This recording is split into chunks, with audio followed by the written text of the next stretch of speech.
What's going on, guys? Today I just want to share with you that my website has launched. Yes, it has. Although it's not completed yet, I'm going to be creating how to actually launch your website with your proper domain name, your SSL certificate so it could be secured, how to make it more secured, how to get an A+ on your certification.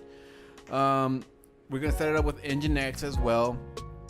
I mean, we're going to be doing all these things, guys, but I just wanted to let you know in this video that my website is up. So if we actually go to Web Dev Journey, let me see, webdevjourney.com. As you can see, it is secured and it works. I mean, obviously it works, but I don't have anything yet. I'm still, I just don't got enough time to actually, do it the way I want to yet, guys. That's why I'm taking my time on it, but you can mess around with it if you want. Look it up on the phone, whatever. And also I did something for you guys, or not for you, but I did create a CSS generator for a box shadow. So I need to put that in my description up here. And what you could do is, box shadow, blub blub. Don't know what that was, blub blub, but still. And colors, pick the colors that you want. Colors for the box as well, and for the border. And everything is dynamic. You see right here, if I do 8, it'll go to 8.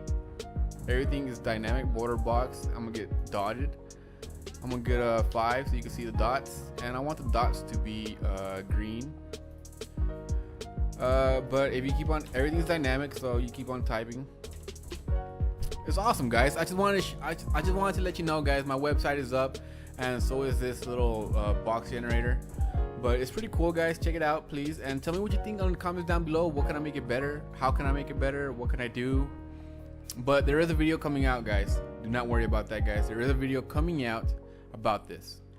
About how to set up your website with your proper domain on the server, on a server anyways. But yeah, tell me what you think.